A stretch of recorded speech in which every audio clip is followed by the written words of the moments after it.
Hello. Yes, sir. Good morning. Good morning. मला वाटतं आपण सुरुवात करूया, कारण का वेळ झालेली आहे. आज आपण मक्तेदारी बाजारपेठेतील उद्योग संस्थेच्या समतोलाबाबतचा सीमांत प्राप्ती व सीमांत खर्च समता दृष्टिकोनाचा अभ्यास करणार आहोत. यापूर्वी आपण पूर्ण स्पर्धेच्या बाजारपेठेतील उद्योग संस्थेच्या समतोलाबाबतचा सीमांत प्राप्ती व सीमांत खर्च दृष्टिकोन अभ्यासलेला आहे. या दोन दृष्टिकोनामध्ये फक्त फरक एवढाच आहे की पूर्ण स्पर्धेच्या बाजारपेठेत वस्तूची किंमत स्थिर असते आणि मक्तेदारी बाजारपेठेमध्ये आणखी एका जादा नगाची विक्री करीत असताना वस्तूची किंमत कमी केली जाते.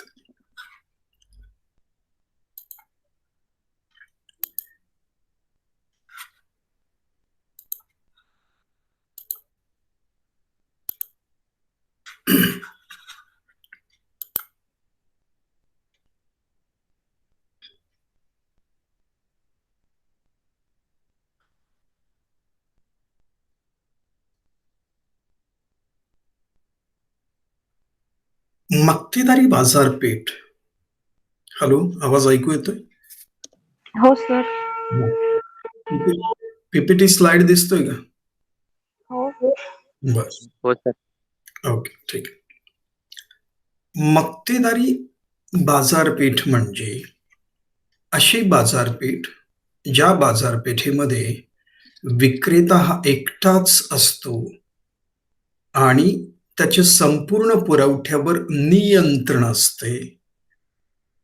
तसेच तो उत्पादन अथवा विक्री करीत असलेल्या वस्तूला बाजारपेठेत जवळच्या पर्यायी वस्तू उपलब्ध नसतात, त्या बाजारपेठेस आपण मक्तेदारी बाजारपेठ असे म्हणतो.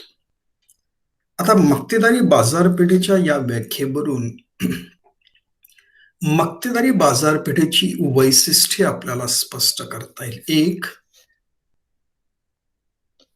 विक्रेता हा एकटाच असतो. पहा, मक्तेदारी बाजारपेठेमध्ये विक्रेता म्हणजेच उद्योग संस्था, विक्रेता एकटाच असतो. दोन, त्याचे पुरवठ्यावर संपूर्ण नियंत्रण असते. आणि तीन, तो उत्पादन अथवा विक्री करीत असलेल्या वस्तूला बाजारपेठेत जवळच्या पर्यायी वस्तू उपलब्ध नसतात, अशा बाजारपेठेस आपण मक्तेदारी बाजारपेठ असे म्हणतो. पूर्ण स्पर्धेच्या बाजारपेठेमध्ये विक्रेत्यांची संख्या असंख्य असते.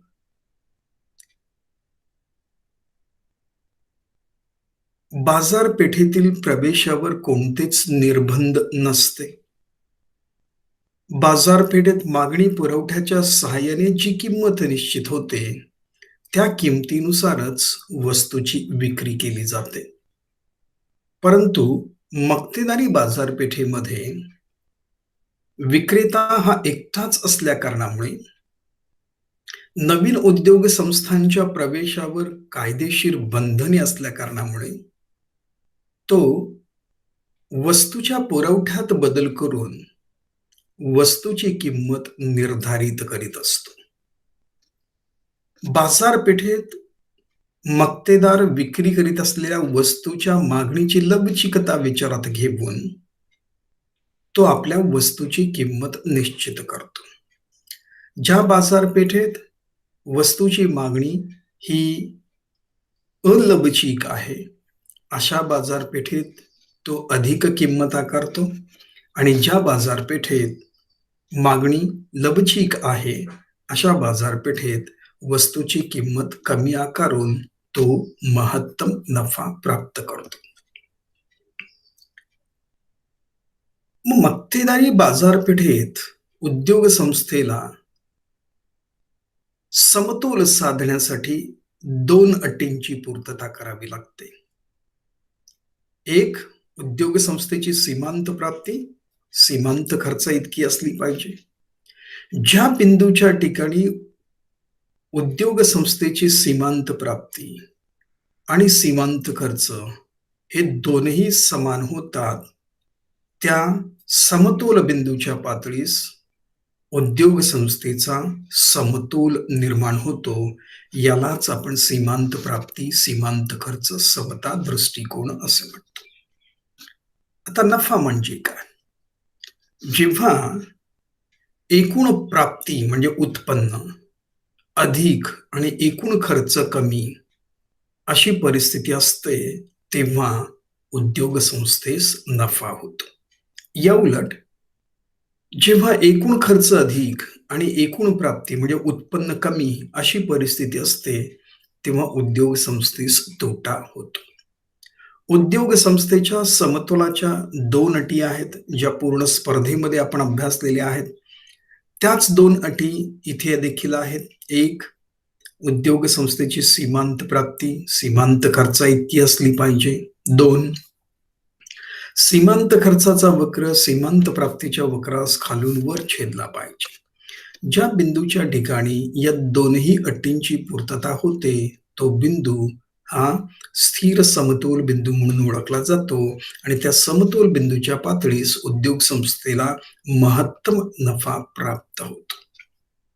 जोपर्यंत उद्योग संस्थेची सीमांत प्राप्ती सीमांत खर्चापेक्षा अधिक असते, तोपर्यंत उत्पादन आणि विक्रीतील प्रत्येक वाढीबरोबर एकूण प्राप्तीत होणारी वाढ अधिक आणि एकूण खर्चात होणारी वाढ कमी, यामुळे उद्योग संस्थेचा एकूण नफा वाढत जातो. ज्या बिंदूच्या ठिकाणी उद्योग संस्थेची सीमांत प्राप्ती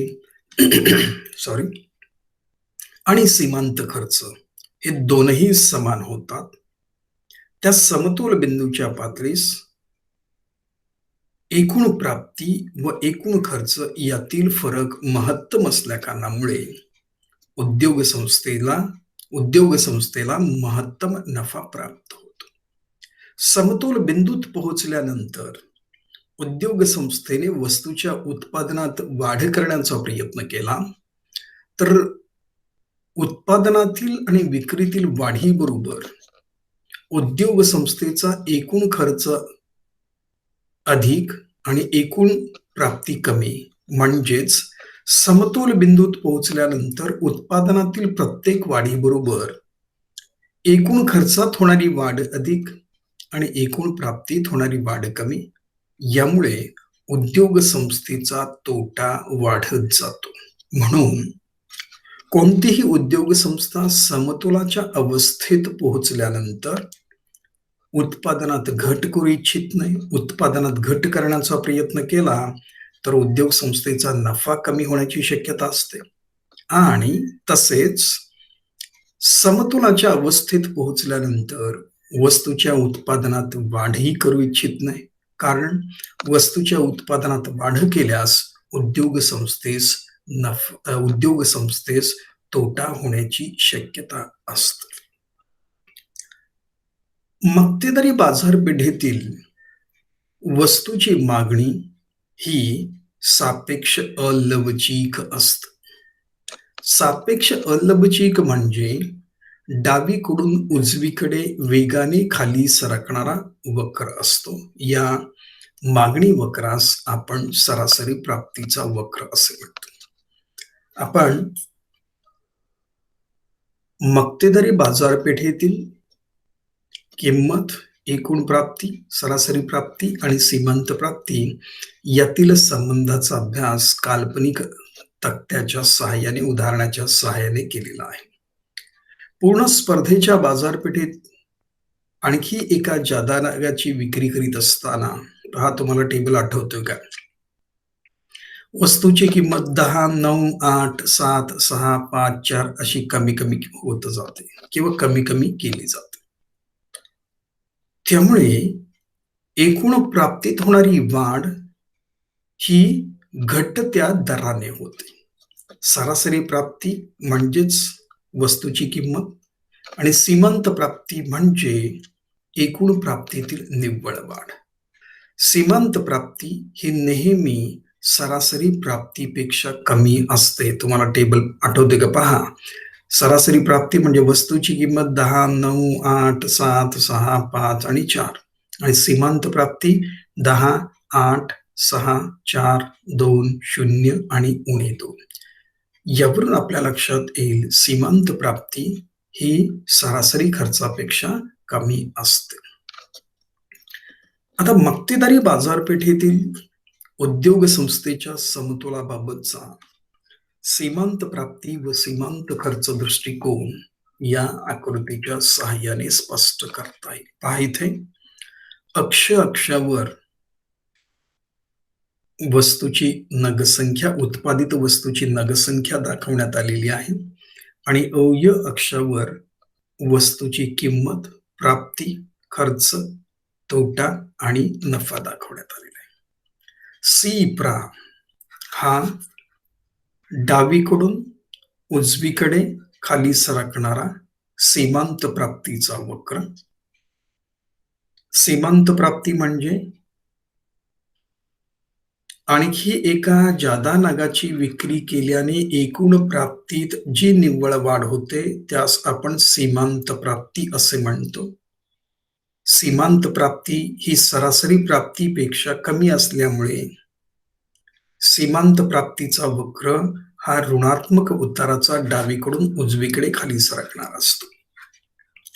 या सीमांत प्राप्तीच्या वक्रास सीख हा सीमांत खर्चाचा वक्र 2 बिंदूत छेदतो. एक र बिंदूत सीमांत खर्चाचा वक्र सीमांत प्राप्तीच्या वक्रास वरून खाली छेदतो आणि 2 ई बिंदूत सीमांत खर्चाचा वक्र सीमांत प्राप्तीच्या सीप्रा वक्रास खालून वर छेदतो. सर्वप्रथम आर बिंदू पाहूया आपण. इथे आर बिंदू मध्ये सीख हा सीमांत खर्चाचा वक्र सीप्रा या सीमांत प्राप्तीच्या वक्रास र बिंदूत छेदतो. इथे मक्तेदारी उद्योग संस्थेची सीमांत प्राप्ती आणि सीमांत खर्च हे दोन्ही समान. पहिली अट इथे पूर्ण होते. दुसरी अट, सीमांत खर्चाचा वक्र सीमांत प्राप्तीच्या वक्रास खालून वर छेदला पाहिजे. परंतु र बिंदू मध्ये उद्योग संस्थेच्या सीमांत खर्चाचा वक्र सीमांत प्राप्तीच्या वक्रास वरून खाली छेदतो, तो खालून वर छेदत नाही, म्हणून र हा बिंदू स्थिर समतोल बिंदू म्हणून ओळखला जात नाहीये. हा र बिंदू पर्यंत म्हणजे एक उत्पादनाच्या पातळीपर्यंत सीमांत खर्चाचा वक्र सीमांत प्राप्तीच्या वक्राच्या वर आहे. म्हणजेच सीमांत खर्च अधिक आणि सीमांत प्राप्ती कमी, म्हणजेच एकूण खर्च अधिक आणि एकूण प्राप्ती कमी. त्यामुळे एक उत्पादनाच्या पातळीपर्यंत उद्योग संस्थेला तोटा होतो. र बिंदू मध्ये उद्योग संस्थेची सीमांत प्राप्ती आणि सीमांत खर्च दोन्ही समान होतात, परंतु समतोलाची दुसरी अट पूर्ण होत नाही. सीमांत खर्चाचा वक्र सीमांत प्राप्तीच्या वक्रास खालून वर छेदला पाहिजे. इथे सीमांत खर्चाचा वक्र सीमांत प्राप्तीच्या वक्रास वरून खाली छेदतो, म्हणून र हा बिंदू स्थिर समतोल बिंदू म्हणून ओळखला जात नाही. कारण र बिंदू नंतर म्हणजे एक उत्पादनाच्या पातळीनंतर वस्तूच्या उत्पादनात वाढ करीत गेल्यास, वस्तूच्या विक्रीत वाढ करीत गेल्यास, वस्तूच्या उत्पादनातील आणि विक्रीतील प्रत्येक वाढीबरोबर एकूण प्राप्तीत होणारी वाढ अधिक आणि एकूण खर्चात होणारी वाढ कमी, यामुळे उद्योग संस्थेचा नफा वाढत जातो. आणि अशी एक अवस्था येते की ज्या अवस्थेमध्ये सीमांत खर्चाचा वक्र सीमांत प्राप्तीच्या वक्रास ई बिंदूत पुन्हा छेदतो. ई बिंदूमध्ये सीमांत खर्च आणि सीमांत प्राप्ती दोनही समान होतात. सीमांत खर्च आणि सीमांत प्राप्ती दोनही समान. त्याचबरोबर या समतोल बिंदूच्या पातळीस उद्योग संस्थेची एकूण प्राप्ती अधिक आणि एकूण खर्च कमी, यामुळे ई या समतोल बिंदूच्या पातळीस नगाचे उत्पादन आणि नगाची विक्री करून मक्तेदारी उद्योग संस्थेस र त ई स या रेखांकित भागा इतका महत्तम नफा प्राप्त होतो. नफा का? कारण ई बिंदूपर्यंत एकूण प्राप्ती आणि एकूण खर्च, एकूण प्राप्तीतील वाढ अधिक आणि एकूण खर्चातील वाढ कमी. पहा इथे सीमांत प्राप्तीचा वक्र सीमांत खर्चाच्या वक्राच्या वर आहे, म्हणजेच याचा अर्थ उद्योग संस्थेस नफा होतो. ई बिंदूमध्ये सीमांत प्राप्ती आणि सीमांत खर्च दोन्ही समान होतात. या समतोल बिंदूच्या पातळीस एकूण प्राप्ती अधिक एकूण खर्च कमी, त्यामुळे उत्पादनामागे उद्योग संस्थेस र त ई क या रेखांकित भागा इतका महत्तम नफा प्राप्त होतो. आता ई या समतोल बिंदूच्या पातळीत पोहोचल्यानंतर जर उद्योग संस्थेने वस्तूच्या उत्पादनात वरून दोन पर्यंत घट केल्यास, उत्पादनात वरून 2 पर्यंत घट केल्यास, उत्पादनातील घटीबरोबर उद्योग संस्थेचा नफा ई त स या रेखांकित भागा इतका कमी झालेला दिसून येतो. तसेच ई या समतोलाच्या अवस्थेत पोहोचल्यानंतर उद्योग संस्थेने वस्तूच्या उत्पादनात वाढ केल्यास उत्पादनाच्या पातळीनंतर उत्पादनातील आणि विक्रीतील प्रत्येक वाढीबरोबर उद्योग संस्थेच्या एकूण खर्चात होणारी वाढ अधिक आणि एकूण प्राप्तीत होणारी वाढ कमी, त्यामुळे ह्या उत्पादनाच्या पातळीनंतर सीमांत खर्चाचा वक्र सीमांत प्राप्तीच्या वक्राच्या वर वेगाने सरकतो. पहा, 3 या उत्पादनाच्या पातळीस 3 या उत्पादनाच्या पातळीस सीमांत खर्च आहे ई1 क3 आणि सीमांत प्राप्ती आहे क3. म्हणजे खर्च अधिक आणि प्राप्ती कमी अशी परिस्थिती असल्या कारणामुळे उद्योग संस्थेला 3 उत्पादनामागे ई1 म या रेखांकित भागा इतका तोटा होतो. म्हणजे ई या समतोल बिंदूच्या पातळीस मक्तेदारी उद्योग संस्थेस उत्पादनामागे र त ई स या रेखांकित भागा इतका महत्तम नफा प्राप्त होतो. जर उत्पादनात वरून 2 पर्यंत घट केल्यास उद्योग संस्थेचा नफा ई त स ने कमी होतो आणि या समतोल बिंदूच्या अवस्थेत पोहोचल्यानंतर उत्पादनात वरून 3 पर्यंत वाढ केल्यास 3 उत्पादनाच्या पातळीस उद्योग संस्थेस ई1 आणि म या रेखांकित भागा इतका तोटा होत असलेला दिसून येतो. हॅलो हॅलो हा सर, हॅलो. हा, समजलेला आहे? मक्तेदारी बाजारपेठेतील उद्योग संस्थेचा समतोल. आता आपण मागच्या आठवड्यामध्ये पूर्ण स्पर्धेच्या बाजारपेठेतील उद्योग संस्थेच्या समतोलाबाबतचा सीमांत प्राप्ती व सीमांत खर्च दृष्टिकोन देखील अभ्यासलेला आहे. त्या आकृतीमध्ये आणि या आकृतीमध्ये काय फरक आहे सांगू शकाल?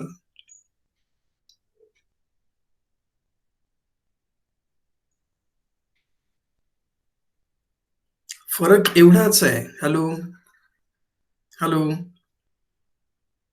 हॅलो, ऐकू येत आहे का? हो सर, हॅलो. हा, फरक एवढाच आहे. हा सीमांत प्राप्तीचा सीप्रा वक्र डावीकडून उजवीकडे खाली सरकतो मक्तेदारी बाजारपेठेमध्ये, आणि पूर्ण स्पर्धेच्या बाजारपेठेमध्ये तो अक्षास समांतर म्हणजे सरळ रेषेचा असलेला दिसून येतो. पूर्ण स्पर्धेच्या बाजारपेठेत सीमांत प्राप्तीचा वक्र सरळ रेषेचा असतो आणि मक्तेदारी बाजारपेठेमध्ये सीमांत प्राप्तीचा वक्र हा ऋणात्मक उताराचा डावीकडून उजवीकडे खाली सरकणारा असतो. एवढा एकच फरक या दोन प्रश्नांमध्ये आहे. उत्तर सारखं आहे, फक्त आकृतीमध्ये काय फरक आहे तर पूर्ण स्पर्धेच्या बाजारपेठेत सीमांत प्राप्तीचा वक्र अक्षाला समांतर सरळ रेषेचा असतो. का? कारण पूर्ण स्पर्धेच्या बाजारपेठेत वस्तूची किंमत स्थिर असते. 10 रुपये 10 रुपये 10 रुपये 10 रुपये 10 रुपये. त्यामुळे सीमांत प्राप्तीचा वक्र अक्षाला स्थिर असतो. परंतु मक्तेदारी बाजारपेठेमध्ये हा सीमांत प्राप्तीचा वक्र ऋणात्मक उताराचा डावीकडून उजवीकडे खाली सरकणारा असतो. का? कारण वस्तूची किंमत ही आणखी एका नगाची विक्री करीत असताना कमी कमी केली जाते. 10, 9, 8, 7, 6, 5, 4 या कारणामुळेच सीमांत प्राप्तीचा वक्र हा ऋणात्मक उताराचा डावीकडून उजवीकडे खाली सरकणारा असतो. हॅलो. हा सर, हॅलो. हा, समजलेला आहे यातला फरक? हो. आता तुम्हाला एक मिनिट, दोन्ही आकृत्या मी दाखवतो म्हणजे लक्षात येईल तुमच्या.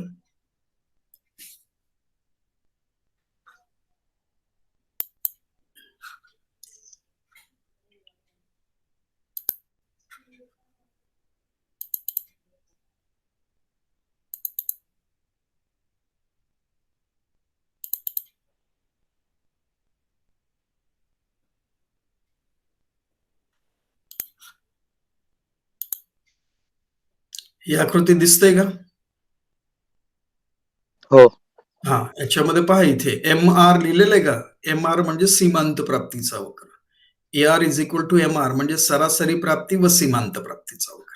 हा सीमांत प्राप्तीचा वक्र अक्षाला समांतर आहे आणि मगाच्या प्रश्नामध्ये आपण अभ्यासलाय की हा सीमांत प्राप्तीचा वक्र मक्तेदारी बाजारपेठेमध्ये डावीकडून उजवीकडे खाली सरकणारा ऋणात्मक उताराचा असतो.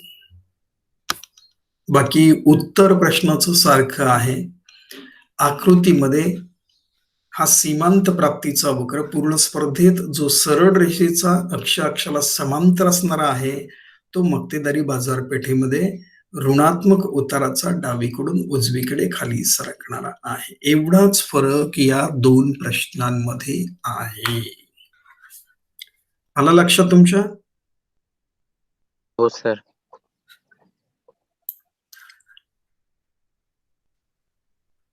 आता ही आकृती पहा, दिसते? हा सीमांत प्राप्तीचा वक्र ऋणात्मक उताराचा डावीकडून उजवीकडे खाली सरकणार.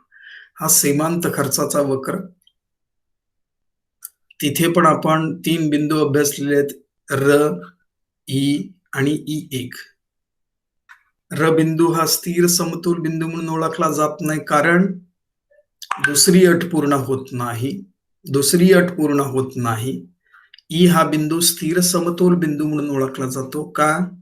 तर दोनही अटींची पूर्तता केवळ ई बिंदूत होते आणि ई बिंदूमध्ये सीमांत प्राप्ती व सीमांत खर्च दोनही समान होतात.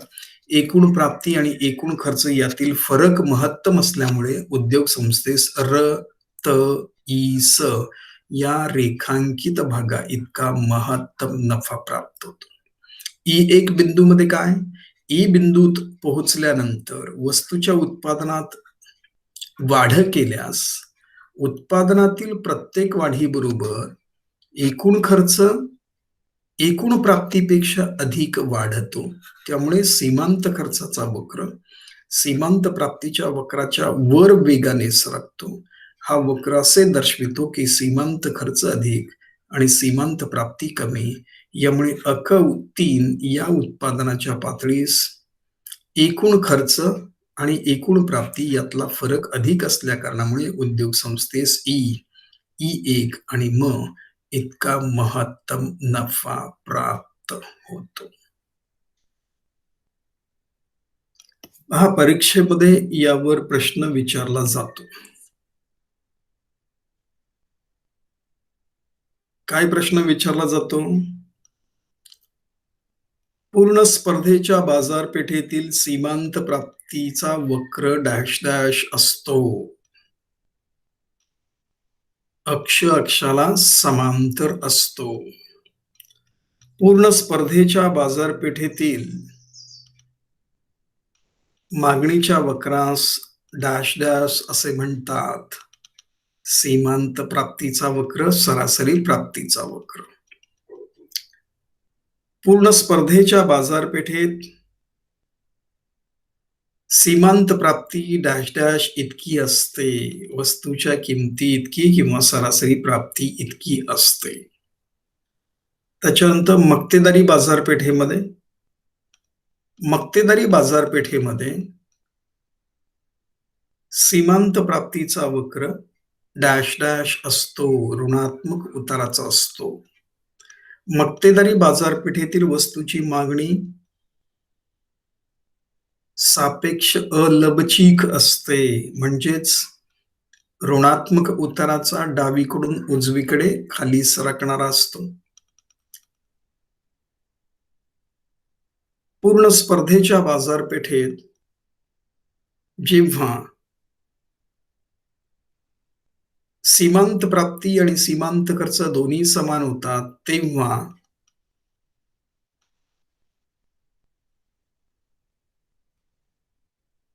एकूण प्राप्ती म्हणजे उत्पन्न एकूण खर्चापेक्षा अधिक असते. एकूण खर्चापेक्षा अधिक असते. तर अशा प्रकारचे प्रश्न हे परीक्षेमध्ये विचारले जातात.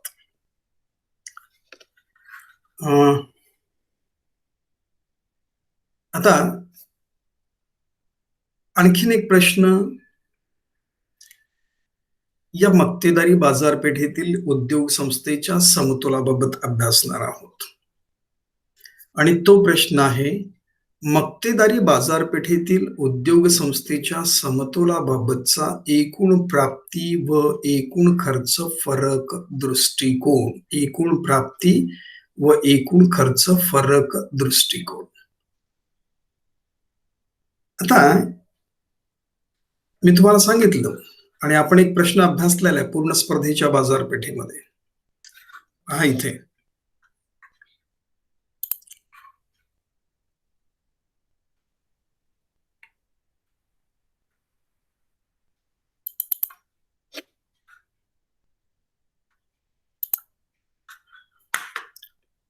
हा पीपीटी स्लाइड दिसतोय. हो सर. हा पूर्ण स्पर्धेच्या बाजारपेठेतील एकूण प्राप्ती व एकूण खर्च दृष्टिकोन आहे. आता याच्यामध्ये हा TR म्हणजे एकूण प्राप्तीचा वक्र जो आहे तो सरळ रेषेचा आहे, डावीकडून उजवीकडे खाली सरकणार. TR हा एकूण प्राप्तीचा वक्र सरळ रेषेचा का आहे? कारण एकूण प्राप्तीत होणारी वाढ ही वस्तूच्या किमती इतकी असलेली दिसून येते.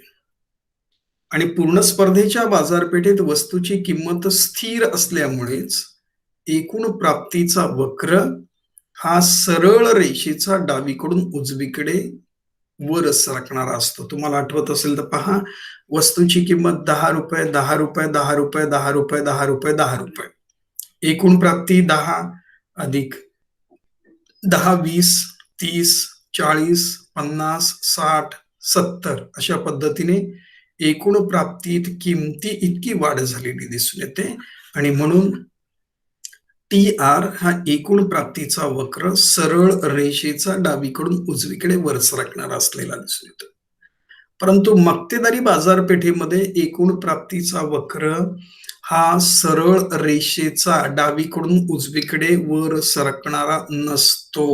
डावीकडून उजवीकडे वर सरकणारा नसतो. तुम्ही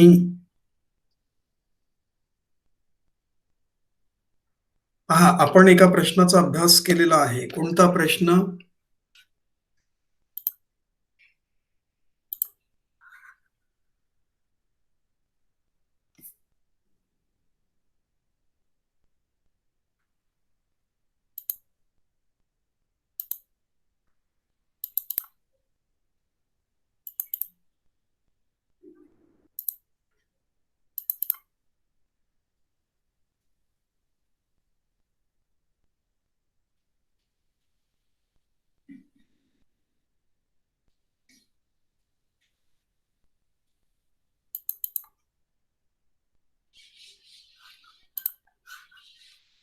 पहा, इथे दिसतोय का स्लाइड? पीपीटी स्लाइड दिसतोय?